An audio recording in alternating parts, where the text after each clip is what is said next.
And they've got away with this lie for so long. Any economist, left or right of centre, will tell you what happened. I was in cabinet with Alistair Darling when the second biggest bank in the world said to Alistair, if you don't do something soon, people will be standing at the cash point with no money coming out. People's mortgages, their savings will disappear. The worst scenario for any government, apart from a pandemic, that you can imagine. If you ever wonder why Alistair Darling is the only person ever to go to a Leonard Cohen concert to cheer himself up,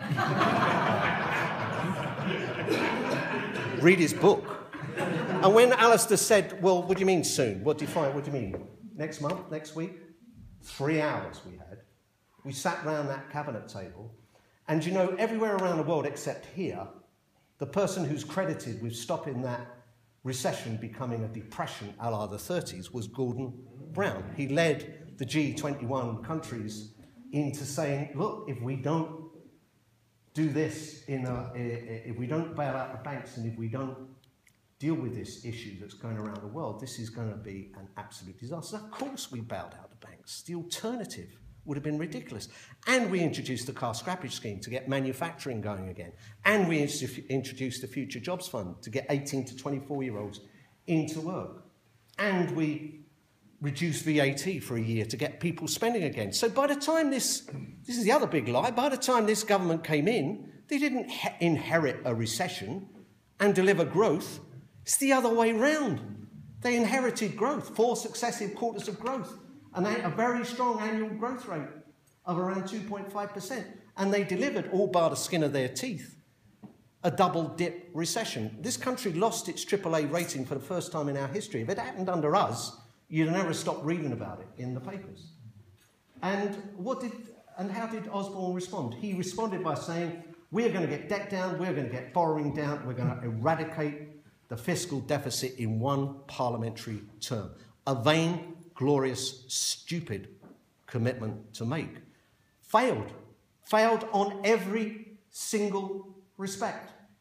Borrowing's supposed to be 10% down, it's 6% up. They borrowed more in 3 years than we borrowed in 13.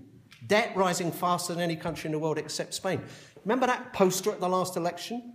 The Conservative poster, a newborn baby, father's eyes, mother's nose, Gordon Brown's debt. Gordon Brown's debt was £17,000 per person. That debt now, David Cameron's debt, is £26,000 per person. The trade gap, wider than ever. Productivity, abysmal. Exports, even though we've got control of our own currency, equally abysmal. And the fiscal deficit, £90 billion. They barely got to what Alistair Darling was going to do in a much more measured way to reduce the deficit by half, which Osborne said was entirely inadequate. He's only just managed to do the entirely adequate, and he's doing a lap of honour, expecting a round of applause. And yes, there's some growth in the economy now. I tell you, if you took every civil servant and every minister out of the Treasury and replace them with sacks of King Edward spuds, growth would come back into the economy. That's the way the economic cycle works.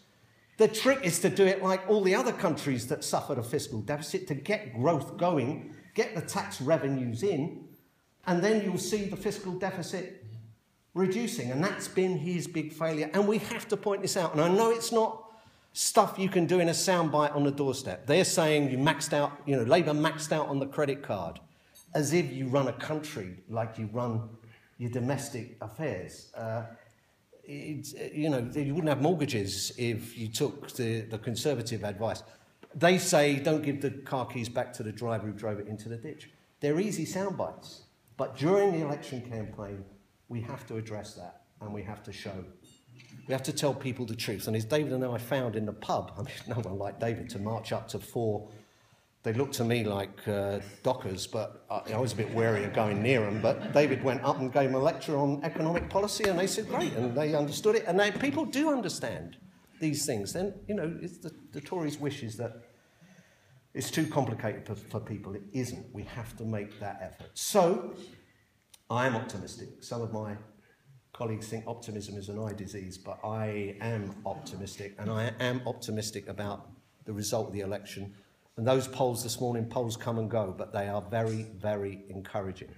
And, you know, just get more government ministers on the Today programme, like Fallon yesterday and Eric Pickles today. I mean, and Grant Shapps, or is it Michael Green, whichever one it is.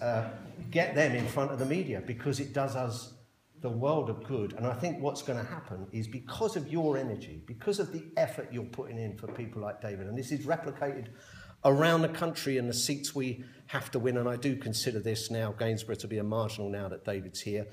With that energy and that enthusiasm and those troops on the street, we can win this election, and we can pull the fat out of the fire and return to the stable social democratic ideals, the eradication of poverty and greater equality, which is really everything else are means towards those ends that we join this party to see. And thank you for doing your bit, and thank you for adopting the next MP for Gainsborough.